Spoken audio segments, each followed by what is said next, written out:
we're here. We just wrapped up like kind of a short seminar.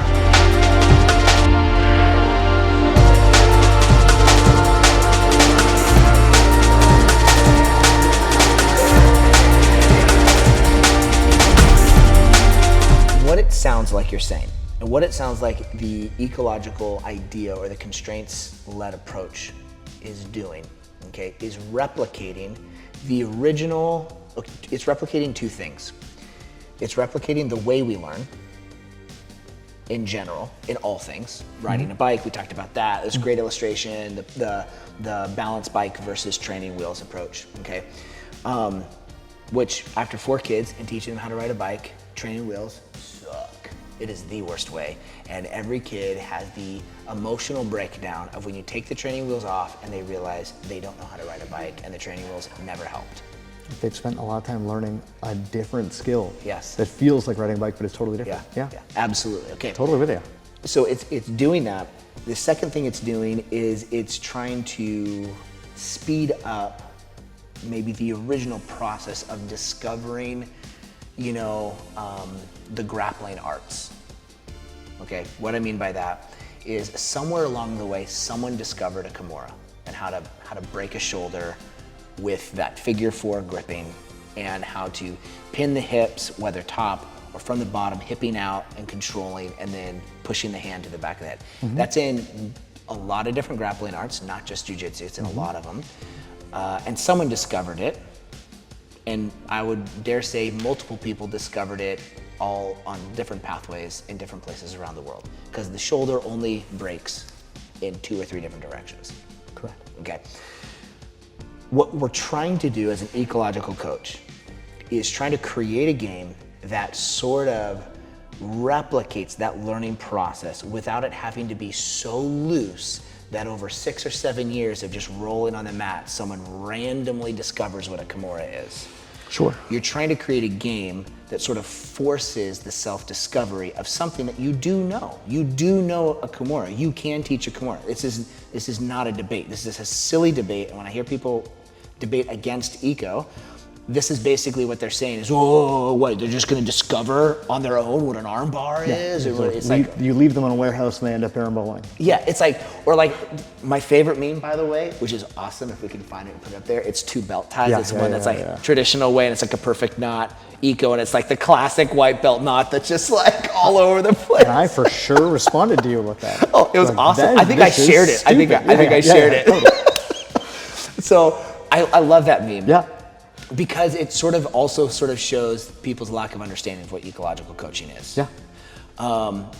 It's not that you could explain to someone how to tie a belt, but how many of us that coach, how many of our white belts still tie it wrong? How many of your blue belts still tie it wrong? How many of your kids don't know how to tie a belt for years and years and years until they sort of figure it out? You show them so many times and eventually their trial. And so what I do in my kids class too is I basically like, you have to tie it first yourself, and then I'll come over and help if you need, if it's not done. Yeah. Like just to force them to do it, so eventually they will land down correctly. You know what I mean? I know that. So you know what a Kimura is, but instead of just telling someone what it is, it's like the whole like teach a man to fish versus giving them a fish. That's what you're doing in the ecosystem. It's like this. It's not some mindless like you're just letting people throw a bunch of coins in the air and they randomly land in stacks.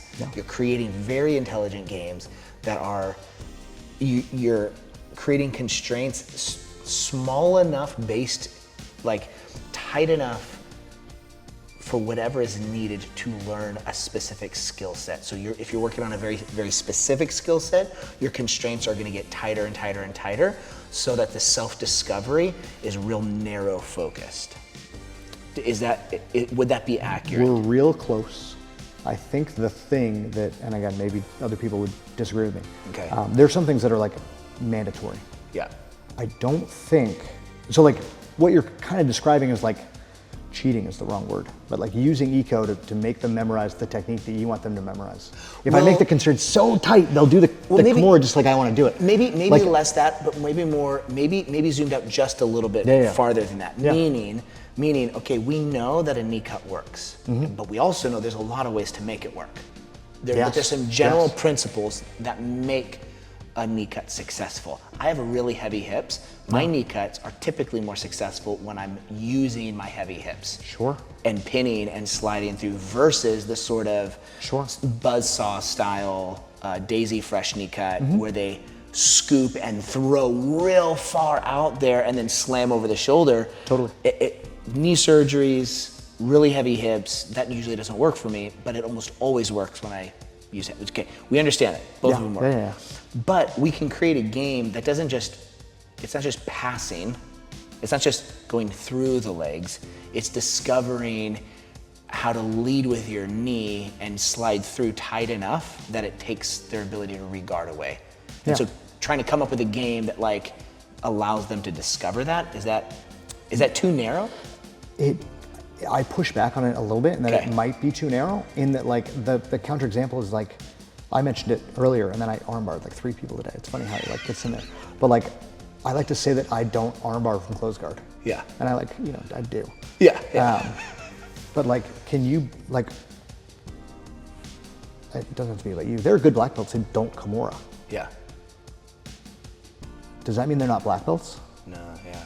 But like, when they're transitioning from side control to mount, will they have better success if they force the elbow away from the body? Yeah. Like this pattern gives you more control and therefore more options. Yeah. As they fight it back in, finding a Kimura grip is one of them. And we can like give constraints if that's the goal of like getting the Kimura grip can be the winning condition of the game. Like if that's what you want to add, that's totally fine. But you're still teaching, you're still showing what a Kimura grip is and saying, hey, I want you to get to this grip. You can.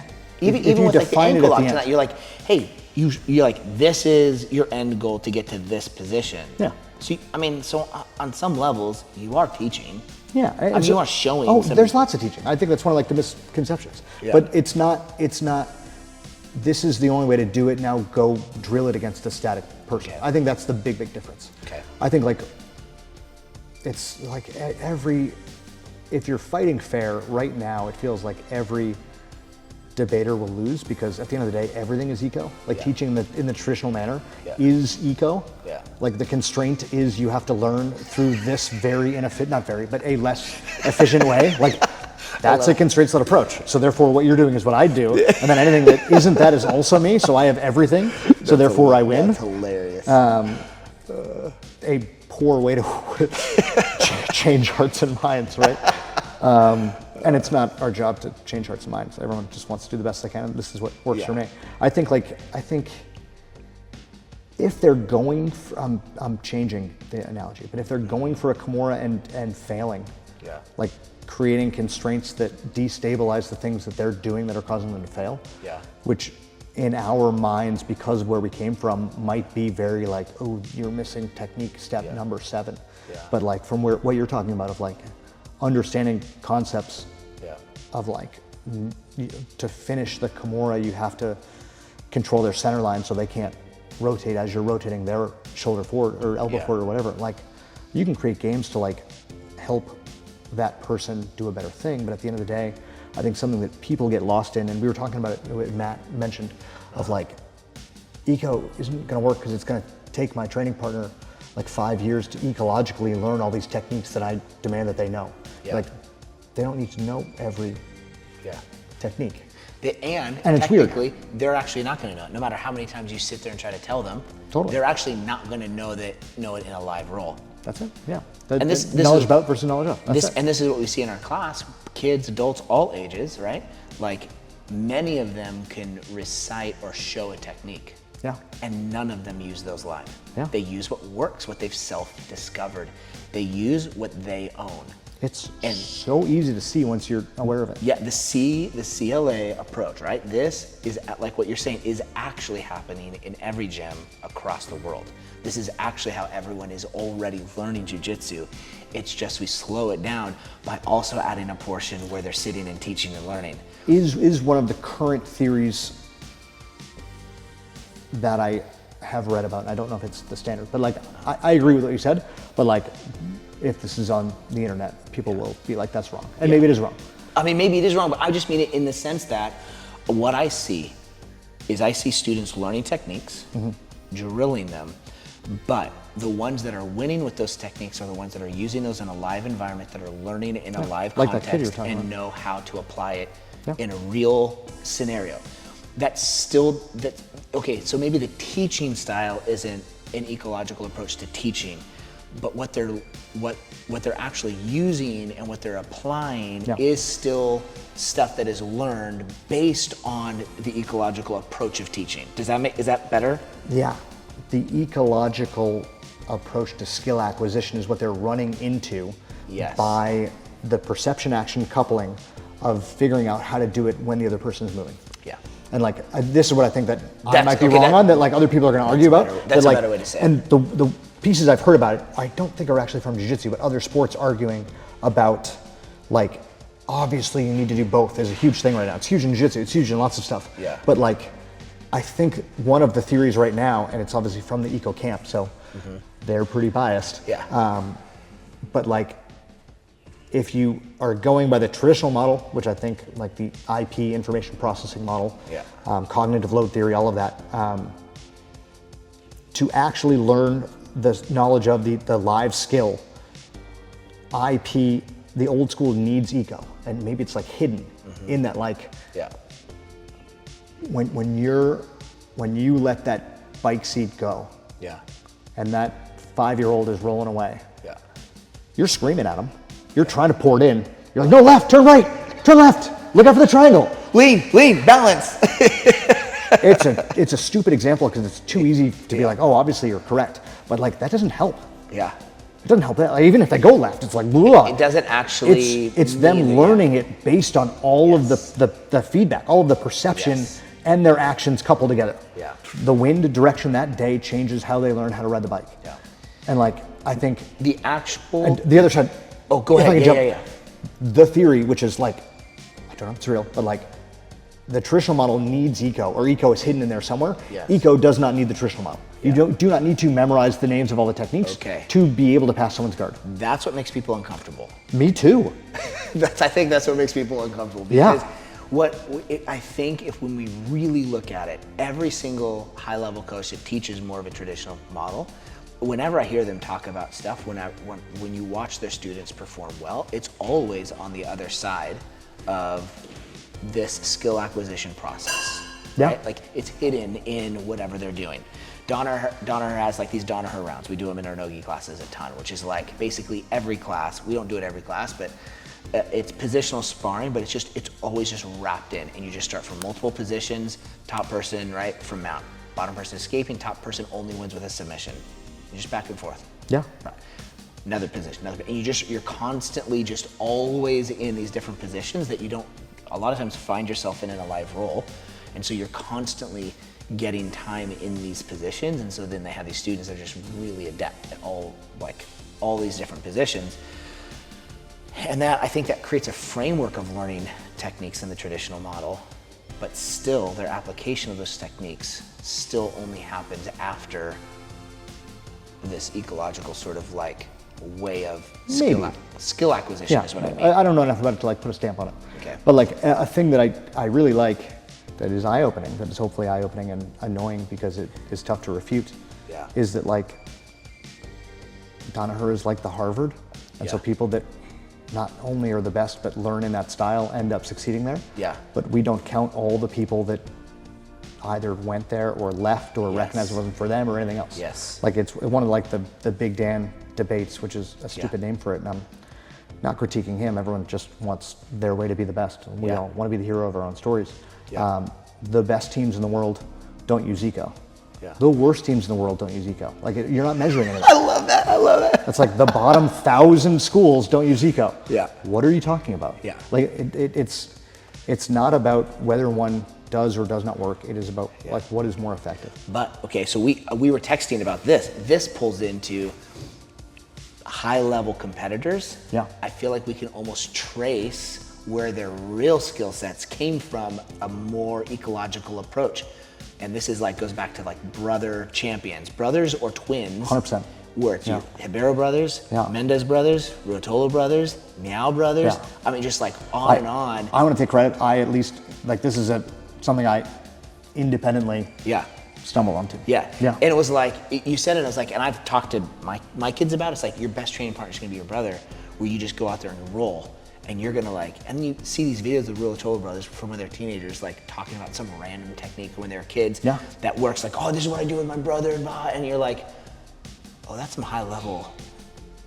That's like, that's not like a random technique. Yeah. But they just kind of discovered or found it just through that process of. Because their perception of what was going on and their action choice were always coupled. And like the theory, just to back up to make sure that we say all the words, is that my theory is that like you see so many great brothers or twins in the sport because if you're training with them a lot, brothers don't want the other brother to do well, so they will try to prevent you. They won't just static drill. They're gonna try to like mess up your stuff, which means they're like causing a feedback loop in which you have to problem solve in the moment. That's it. Little things. That's it. Like little nuances, which is what happens in a live roll. Yeah, I have a brother. Yeah. You can tell me that you're static drilling, you're speed drilling all the way. All you do is you just keep doing this, and what's crazy. It's not even a live match. Until mom sees. Yes, it's just irritation. It's like you're not gonna get it. You're not gonna get it, and it's like, oh, then they get it, and they've learned how to solve this actual problem of someone twisting their foot around. Yeah. You know. Yeah. That's so fascinating, dude. Tackets. I'm like, oh, the Tackett Brothers, that's another one. Dude, yeah. So here's the thing. In conclusion, you are free as a listener to do what you want. Yeah. If you are trying to improve as a coach, I would recommend that at the very minimum, you find ways to incorporate whatever skill you're learning, the perception coupled with action. Is that what you're saying?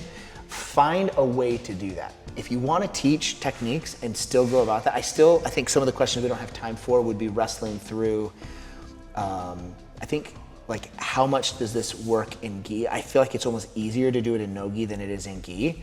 But I know that's just my, and like there's a layer, that's just my thinking. And there's a layer on top of this because Greg has said, the leading voice in CLA in Jiu-Jitsu, Greg Souders has said that he doesn't like gi.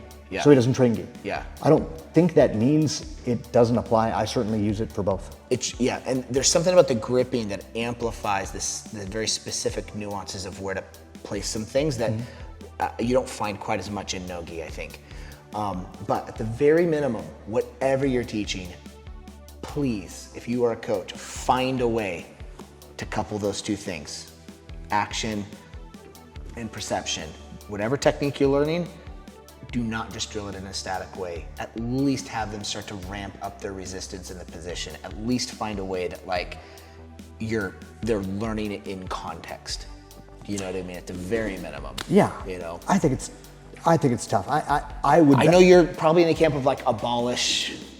I would go the other way. Side. I would go the other way. It's tough. Okay. Of like, what I would want everyone to do is to not stop learning. Like I would obviously love them to like keep it coupled. Just like the small changes like will make a huge difference. But like I just want, like, you see so many coaches that like get a black belt, start their own school, and then 10 years later they've learned nothing. And they run a successful school and it's great. But like not only, knowledge of not only the performance, your own growth. Like your growth as a coach. I think everyone needs to spend a month and do whatever academic mental capacity you have to do as deep a dive as you can on what the current trends are, recognizing that it has nothing to do with jiu-jitsu.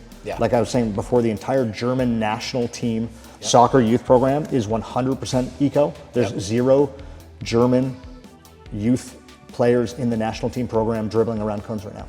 Zero. They care about soccer more than anyone cares about anything. Like, at least understand why all of this stuff is being argued, and then you can figure out how it relates to you and your program, and then you can make the right decision from there. If anything, just to like create better debates online. Like watching all these people debate with Greg and have no idea what their approach is, let alone what the ecological psychology-based pieces is tough. So like the magic sauce is that perception action coupling. The tool we use to guide them into specific actions is the constraints-led approach. Yeah. Ecological psychology is how everything in the environment will impact decisions. Yeah. That's awesome. Everything is eco, which is unfair, right? Yeah. But like, yeah, like keeping them coupled is like the big thing right now, but just like, you have to learn. Yeah. And everyone's catching up to that, Yeah. of like, we don't do legs. You're like, at some point, you're gonna have to start recognizing that leg locks exist. Yeah.